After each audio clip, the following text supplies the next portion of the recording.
Estás encerrada en una jaula de piedra bajo la mayor arena que jamás se haya construido. Encima de ti, 50.000 romanos acaban de ver cómo un león despedazaba a tu esposo. La multitud se dispersa, las antorchas se apagan, y de repente escuchas pasos, pesados, lentos. Se acercan. Una sombra llena el umbral de la puerta de tu jaula. Es el gladiador que sobrevivió a la masacre de hoy. Está cubierto de sangre, pero no es la suya. El guardia abre tu jaula. El gladiador señala hacia ti. Esto no es una escena de una película de terror. Era un martes cualquiera en el Imperio Romano. Lo que te voy a mostrar es la parte de la historia romana que no enseñan en las escuelas. Una pesadilla sistemática, patrocinada por el Estado, que ocurría después de que la multitud se retiraba a sus casas. No es una suposición. Está documentado por los propios escritores romanos, y las pruebas están literalmente grabadas en las paredes bajo el Coliseo. Si ves hasta el final, nunca volverás a mirar la antigua Roma de la misma manera. Hollywood te ha mentido durante décadas sobre los gladiadores. Estas películas muestran sangre y combates, honor y rebelión, pero no muestran lo que ocurría en las horas después de que terminaban los juegos, cuando el espectáculo público se convertía en algo mucho más siniestro. Hablo de un sistema tan aterrador que los historiadores modernos acuñaron un nuevo término en latín para describirlo: Victoria carnalis, la victoria carnal. Los propios romanos nunca lo llamaron así, porque para ellos ni siquiera era lo suficientemente notable como para darle un nombre especial. Simplemente era normal. Esto es lo que sabemos con certeza. Escritores romanos como Marcial, Juvenal y Séneca documentaron un mundo donde las mujeres capturadas eran almacenadas bajo las arenas y repartidas como premios. No metafóricamente, literalmente repartidas como raciones a los gladiadores que peleaban bien. El Estado romano, el propio gobierno, gestionaba este sistema con la misma eficiencia burocrática con la que construía acueductos y carreteras. Piénsalo. La misma civilización que nos dio el concreto y el gobierno representativo también perfeccionó la industrialización de la violencia. Antes de profundizar, necesito que hagas algo. Mira el botón de "Me gusta" ahora mismo. Si crees que esta historia oculta merece ser revelada, incluso cuando es incómoda, haz clic en ese botón y comenta desde dónde nos ves. Porque esta historia no es solo sobre Roma, es sobre lo que hacen los imperios cuando nadie está mirando. Ahora bajemos al hipogeo, el subsuelo bajo la arena. Para entender lo que ocurría en esas cámaras subterráneas, primero debes comprender cómo Roma convertía a las personas en mercancía. No era crueldad al azar, era deshumanización sistemática a escala industrial, y comenzaba en el momento en que las legiones romanas conquistaban un nuevo territorio. Cuando Roma suprimía una rebelión en la Galia o destruía una ciudad en Judea, no solo ganaban la batalla, procesaban a toda la población. Era como una cinta transportadora de sufrimiento humano. Los hombres en edad de combatir eran enviados a morir en minas o en las arenas. Los niños se vendían en mercados de esclavos por todo el imperio. Las mujeres eran designadas como captiva, trofeos de guerra pertenecientes al Estado. Aquí es donde se vuelve realmente escalofriante. Según la ley romana, estas personas ya no eran legalmente humanas. Eran clasificadas como res, cosas, propiedad, la misma categoría legal que los muebles o el ganado. Una mujer capturada no tenía más derechos que una silla. Podías hacerle cualquier cosa, y técnicamente no era un crimen, porque no puedes cometer un delito contra un objeto. Pero Roma no solo deshumanizaba a las personas a través de la ley, las deshumanizaba a través del espectáculo. Los juegos no eran solo entretenimiento. Eran teatro político diseñado para dominar psicológicamente tanto a los conquistados como a los propios ciudadanos de Roma. Cuando veías a un caudillo germánico capturado luchar contra un león, no solo presenciabas la muerte de un hombre, veías a Roma demostrar qué le pasa a cualquiera que desafíe al imperio. Y durante el descanso del mediodía, cuando la élite se iba a almorzar, ahí es cuando todo se volvía verdaderamente sádico. Los historiadores llaman a esto charadas fatales. Recreaciones mitológicas donde los prisioneros condenados eran obligados a representar mitos famosos, pero las muertes eran reales. El poeta Marcial, escribiendo en el siglo I d.C., describe estas escenas con una inquietante despreocupación, como si reseñara un restaurante. Escribe sobre un prisionero vestido como Orfeo, el legendario músico que podía encantar a cualquier criatura con su canto. Lo sacaron a la arena con una lira y soltaron un oso. Marcial señala casi con decepción que esta vez la música no funcionó. cuando el oso destrozó al hombre mientras 50.000 personas comían dátiles con miel. En otro pasaje, y te advierto, esto es profundamente perturbador, Marcial describe a una mujer obligada a representar el mito de Pasífae, que se unió con un toro sagrado. Para esta prisionera, eso significaba ser violada públicamente por un animal ante miles de espectadores hasta morir por las heridas. Lee esto otra vez. El Estado romano creó un sistema donde las personas eran violadas hasta la muerte por animales como entretenimiento para la cena. No fue la fantasía enferma de un emperador loco. Fueron décadas de procedimiento operativo estándar. Los senadores llevaban a sus hijos a ver. Los eventos se anunciaban en las paredes por toda la ciudad. Los vendedores vendían bocadillos. El propio Marcial señala, cualquiera que sea el mito, la arena lo hace real. Pero esto es lo que debería asustarte. Él escribe esto como un cumplido. Elogia la eficiencia del sistema. Era un ambiente, una máquina burocrática industrializada de crueldad, que también procesaba a las mujeres capturadas en un sistema de recompensas para gladiadores. Ahora hablemos de los hombres que recibían estas recompensas. Los gladiadores existían en una extraña contradicción que Roma nunca resolvió completamente. Eran simultáneamente los miembros más bajos y más altos de la sociedad, esclavos con menos estatus legal que un perro, pero celebridades cuyos rostros aparecían en mosaicos y cuyos nombres eran grafiteados en las paredes por fanáticos adoradores. Las mujeres aristócratas estaban obsesionadas con ellos. Grafitis antiguos de Pompeya llaman a un gladiador el suspiro de las chicas y a otro la gloria de las damas. Hay casos documentados de mujeres nobles que se colaban en los cuarteles de gladiadores, sobornando a los guardias para encuentros privados. El gladiador Sergio aparentemente tuvo romances con varias mujeres patricias casadas, causando enormes escándalos. Aún más extraño, sus fluidos corporales se convirtieron en mercancía. El sudor de los gladiadores se recogía después de las peleas, se mezclaba con aceite de oliva y se vendía como afrodisíaco y cosmético. Piensa en ese nivel de adoración a las celebridades. Eran hombres esclavizados cuyo sudor se embotellaba y vendía a las clases altas. Pero Roma vivía en un miedo constante a estos hombres. La rebelión de Espartaco, que ocurrió en el 73 a.C., quedó grabada en la memoria cultural romana. 78 gladiadores escaparon, levantaron un ejército de 70.000 y casi pusieron a Roma de rodillas. Durante 2 años humillaron legión tras legión. Cuando Roma finalmente los aplastó, crucificaron a 6.000 sobrevivientes a lo largo de la Vía Apia, un cuerpo cada 40 metros durante 200 kilómetros. Un bosque de cruces que se extendía desde Roma hasta Capua. Este trauma nunca abandonó la psique romana. Cada vez que un gladiador tomaba una espada, cada lanista que dirigía una escuela de gladiadores, cada espectador en las gradas, todos recordaban que esos hombres estuvieron aterradoramente cerca de quemar Roma hasta los cimientos. Entonces, ¿cómo controlas a hombres increíblemente peligrosos, increíblemente valiosos, con habilidades de combate legítimas para respaldarlos? Usas una combinación de castigos brutales y recompensas calculadas. Raciones extra de comida, dinero en premios, libertad tras suficientes victorias. Pero las fuentes insinúan algo más primitivo. Acceso a mujeres capturadas. La documentación aquí es frustrantemente dispersa.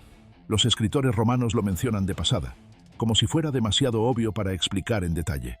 Pero cuando juntas referencias de Marcial, Juvenal y fuentes posteriores, emerge un patrón. Después de victorias especialmente impresionantes, especialmente durante grandes juegos financiados por el emperador o senadores ricos, a los gladiadores que sobrevivían y peleaban bien, se les daban lo que las fuentes antiguas llaman vagamente privilegios del vencedor. Los historiadores modernos, leyendo entre líneas y cotejando lo que sabemos sobre recompensas militares y manejo de esclavos, creen que esto a menudo significaba acceso a mujeres cautivas mantenidas bajo la arena. El proceso aparentemente era escalofriantemente burocrático. Un gladiador era llevado al hipogeo, una extensa red subterránea bajo el piso de la arena. Aún con armadura, aún cubierto de sangre y arena de la arena. Un funcionario del ludus o administrador de la arena actuaba como acompañante. Caminaban por túneles iluminados con lámparas de aceite, pasando jaulas con animales y elevadores mecánicos hasta llegar a una sección determinada de celdas de detención. Estas no eran celdas ordinarias. La evidencia arqueológica de varios anfiteatros por todo el imperio, Capua, Pompeya, incluso bajo el Coliseo mismo, Revela pequeñas celdas con características distintivas. Bancos de piedra, anillos de hierro fijados en las paredes a la altura de la cintura y del suelo. Puertas que se cerraban desde afuera. Algunas habitaciones muestran rastros de cadenas incrustadas permanentemente en la arquitectura. Las mujeres mantenidas en estas celdas eran llamadas captiva et damnati, prisioneras de guerra condenadas. Ya habían sido procesadas a través de la burocracia romana de la conquista. Sus nombres estaban registrados en listas por funcionarios que controlaban la propiedad estatal. A cada mujer se le asignaba un número y una categoría basada en su origen: germánica, británica, parta. A los gladiadores se les mostraba una fila de celdas. Algunas evidencias sugieren que podían elegir.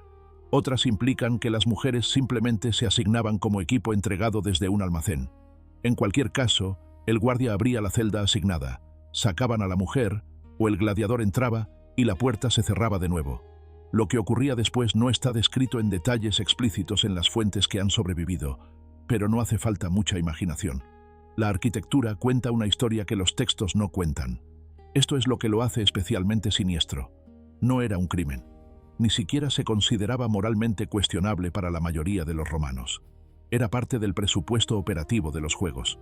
La logística de la victoria carnal la manejaban los mismos administradores que planificaban las peleas de animales y mantenían el equipo de la arena. Desde la perspectiva del Estado, este sistema resolvía elegantemente varios problemas. Recompensaba barato a los gladiadores leales. Las mujeres capturadas no costaban nada al Estado, pues ya estaban clasificadas como botín de guerra. Reforzaba el sentido de poder y privilegio del gladiador, mientras que efectivamente no le daba ninguna libertad o autoridad real, y enviaba un mensaje tanto al gladiador como a los pueblos conquistados. Esto es lo que significa el dominio romano.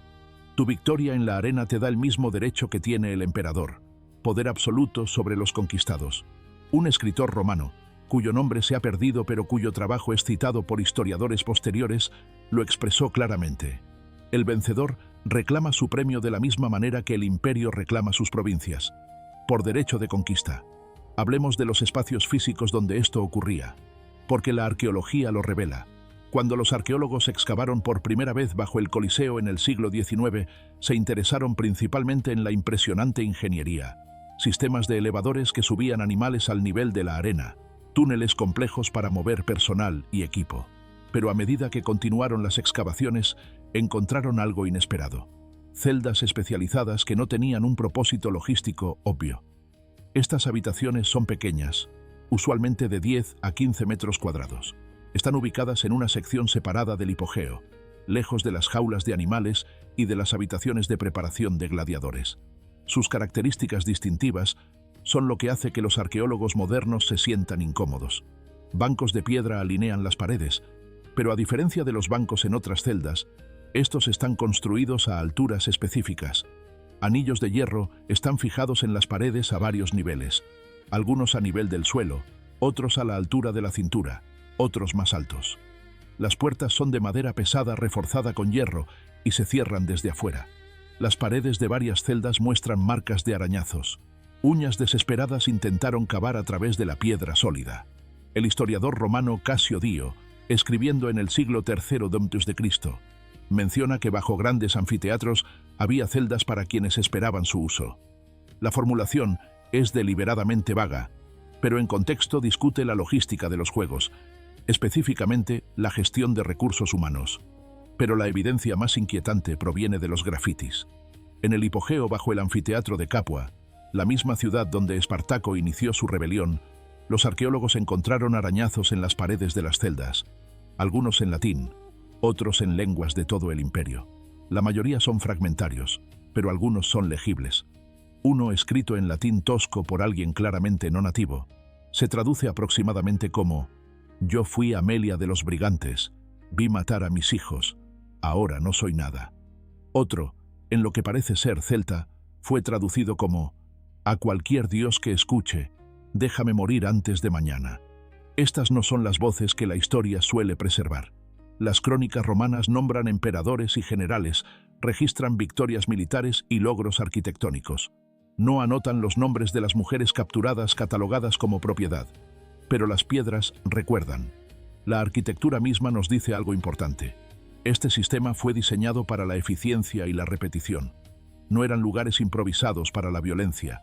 Eran instalaciones construidas y mantenidas con características estructurales específicas, destinadas a facilitar lo que ocurría dentro.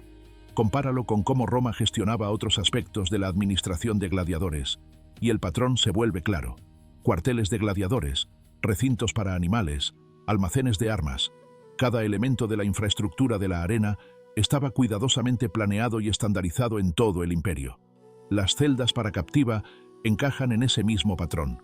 Era infraestructura patrocinada por el Estado para la violencia sistemática. Algunos historiadores argumentan que no deberíamos leer demasiado en estas celdas, que podrían haberse usado para varios propósitos, que proyectamos ansiedades modernas en evidencias ambiguas. Pero cuando combinas la arquitectura con referencias literarias, el patrón de la cultura militar romana y la lógica básica de cómo funcionaba el sistema, la imagen se vuelve dolorosamente clara. Ahora, debemos enfrentar la parte más dura de esta historia, lo que realmente significaba para las mujeres atrapadas en este sistema. La historia está casi completamente en silencio sobre su experiencia individual. No tenemos diarios, no tenemos testimonios, tenemos registros que las enumeran como números y listas de inventario que las describen como ganado. Una mujer germánica, de unos 20 años, en buena salud, asignada al cautiverio del Coliseo. Pero podemos reconstruir la pesadilla a partir de lo que sabemos sobre el proceso de conquista. Estas mujeres no eran prisioneras al azar. Venían de contextos específicos de trauma absoluto. Cuando Roma conquistaba una región que resistía, digamos, durante las guerras judías, o la supresión de la rebelión británica liderada por Boudica, las consecuencias eran metódicas. El procedimiento militar romano dictaba que tras la batalla final, la población civil sería procesada. Los hombres en edad de combatir eran asesinados o esclavizados para trabajos duros.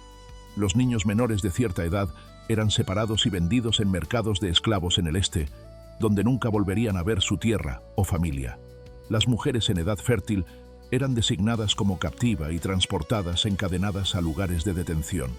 Para una mujer en esta situación, el viaje a la arena ya era un descenso por varios círculos del infierno. Veías arder tu aldea, veías a tus hijos arrancados de tus brazos gritando. Te encadenaban junto a decenas de otras mujeres y caminabas cientos de millas hasta Roma. Te desnudaban, te inspeccionaban como ganado, te asignaban un número y te encerraban en una celda bajo el mayor monumento de la civilización que destruyó todo lo que conocías. La espera era una forma propia de tortura. Podías oírlo todo. El rugido de la multitud arriba mientras ejecutaban a personas que quizá conocías, con métodos creativos para entretener. Los gritos de los animales que mataban, los aplausos cuando un gladiador daba un golpe mortal especialmente hábil. Y sabías que nunca saldrías. No había sistema de rescate, ni intercambio de prisioneros. Roma no negociaba con los conquistados. Tu pueblo en casa, si es que sobrevivió, nunca sabría qué te pasó. Simplemente desaparecerías en la máquina imperial. Luego llegaron los pasos. La puerta de la celda se abre, la elección está hecha. La puerta se cierra y se traba contigo del lado equivocado con la persona que acaba de pasar el día matando gente para entretener. La ley romana no ofrecía protección. No podías acudir a los magistrados porque legalmente no eras persona. Ni siquiera podías quitarte la vida. Una de las pocas escapatorias que la cultura romana a veces respetaba, porque si lo lograbas, privarías al Estado de su propiedad, y tu cuerpo aún sería usado, solo de otra manera. Era una guerra psicológica a escala civilizacional. La humillación de las mujeres capturadas no era un efecto secundario de la política militar romana. Era una estrategia deliberada. El objetivo era quebrar el espíritu de resistencia tan a fondo que las generaciones futuras ni siquiera se atrevieran a pensar en desafiar a Roma. Las fuentes antiguas lo dejan claro. Tras la supresión de la revuelta judía en el año 70 d.C., el historiador Flavio Josefo registra que los romanos tomaron deliberadamente a mujeres judías para repartirlas entre las legiones y los juegos, específicamente para demostrar a los sobrevivientes que no solo habían perdido su soberanía, sino también cualquier capacidad para proteger a sus familias. El mensaje era claro: resiste a Roma, y esto es lo que le pasará a tus hijas. Pero a veces, este sistema se rompía de maneras inesperadas. A pesar de su crueldad industrializada, Roma estaba obsesionada con mantener ciertas ficciones sobre sí misma. El imperio se veía a sí mismo como portador de civilización y orden en un mundo bárbaro. Esa imagen requería que algunos horrores permanecieran ocultos, lo que nos lleva a un evento que hizo que el sistema fuera incómodamente visible: las gladiadoras. En casos extremadamente raros, mujeres peleaban en la arena misma. Las fuentes antiguas son contradictorias sobre quiénes eran estas mujeres. Algunas claramente eran esclavas obligadas a luchar, pero otras aparentemente eran mujeres nobles que, en una cultura que daba a las mujeres casi ninguna agencia, veían la arena como una forma perversa de poder y fama. La mera existencia de las gladiatrices escandalizó a la élite romana. El satírico Juvenal escribió con desprecio sobre mujeres aristocráticas que entrenaban con armas de gladiadores, escribiendo: «¿Qué vergüenza puede haber en una mujer que lleva casco?». En el año 200 Cristo, el emperador Septimio Severo asistió a juegos en Antioquía donde había luchadoras. Según el historiador Casio Dio, que estuvo presente, ocurrió algo inesperado. La audiencia griega reaccionó con shock e incomodidad, tratando las peleas con la solemnidad que darían a los gladiadores masculinos. Pero los espectadores romanos se burlaban, gritaban comentarios sexuales y trataban todo el evento como una broma obscena. No veían a las luchadoras como guerreras. Las veían como un espectáculo sexual colocado accidentalmente en un lugar destinado a combates mortales. Se dice que Severo se avergonzó no por la violencia en sí, sino por lo grosero de la reacción de sus compatriotas romanos. La dignidad de los juegos, su herramienta propagandística, se veía socavada por la incapacidad de la audiencia para separar la violencia del sexo cuando había mujeres involucradas. Por eso prohibió completamente que las mujeres lucharan en la arena. Piensa en lo que eso nos dice. El problema no era proteger a las mujeres de la violencia. Las mujeres captivas seguían encerradas en las celdas bajo esa misma arena. El problema era que la violencia se volvió demasiado visible, un espectáculo público que hacía incómoda la autoimagen de Roma. El emperador estaba bien con la violencia. Solo quería que ocurriera en las sombras, donde debía estar. La violencia no terminó tras la prohibición de Severo. Simplemente volvió a la oscuridad del hipogeo, donde siempre operó principalmente. Eso es lo que realmente debería preocuparte. Este sistema no terminó con un despertar moral. Los juegos continuaron durante siglos, incluso después de que Roma adoptara oficialmente el cristianismo en el siglo IV d.C. Los juegos de gladiadores continuaron durante décadas. La última pelea registrada de gladiadores ocurrió en el año 404 d.C., cuando un monje llamado Telémaco saltó a la arena para detener una pelea y fue despedazado por la multitud enfurecida. Solo entonces, el emperador Honorio prohibió permanentemente los juegos de gladiadores. Pero ni siquiera eso puso fin al sistema de cautiverio bajo las arenas. La infraestructura permaneció. La práctica de tomar prisioneros de guerra siguió siendo procedimiento militar estándar durante todo el período bizantino. El sistema finalmente desapareció no por progreso moral, sino porque el propio imperio romano colapsó. La máquina de conquista se detuvo, por lo que el suministro de prisioneros se agotó. La institución murió por falta de recursos, no por evolución ética. Hoy, cuando los turistas visitan el Coliseo, se toman selfies frente a sus magníficos arcos y admiran la ingeniería antigua. Los guías turísticos hablan de las peleas de gladiadores y la caza de animales. La mayoría nunca menciona lo que ocurría en las celdas de abajo. Las piedras siguen ahí. Esos anillos clavados en las paredes no se han oxidado. Las marcas de uñas desesperadas aún se conservan bajo siglos de polvo. Los registros que anotaban a las personas como objetos de inventario se guardan en los archivos del Vaticano y museos por toda Europa, accesibles para cualquiera que quiera leerlos. No hablamos de unos pocos incidentes aislados. Esto era política, era infraestructura, era normal. El Coliseo se erige como un monumento a lo que realmente significa un imperio. No solo la majestuosa arquitectura y las victorias militares que celebramos, sino el horror industrializado necesario para mantener el poder absoluto. Cada piedra de esa arena no se compró solo con dinero, se compró con vidas, deliberadamente destruidas de las maneras más sistemáticas que los humanos hayan inventado. El espectáculo en la arena era solo la mitad que Roma quería que vieras. La otra mitad ocurría en esas cámaras bajo tus pies en los momentos después de que el rugido de la multitud se apagaba en silencio. Esas voces, las que la historia no debía preservar, las que los cronistas romanos no consideraban dignas de registro, todavía están ahí, en esas paredes, si estás dispuesto a escuchar. Y esa es una historia que no enseñan en la clase de historia. Si esto reveló algo que nunca habías escuchado antes, pulsa el botón de suscribirte y activa las notificaciones, porque seguiremos descubriendo la historia que intentaron borrar. Deja un comentario con tus pensamientos y nos vemos en la próxima investigación en los rincones más oscuros del pasado.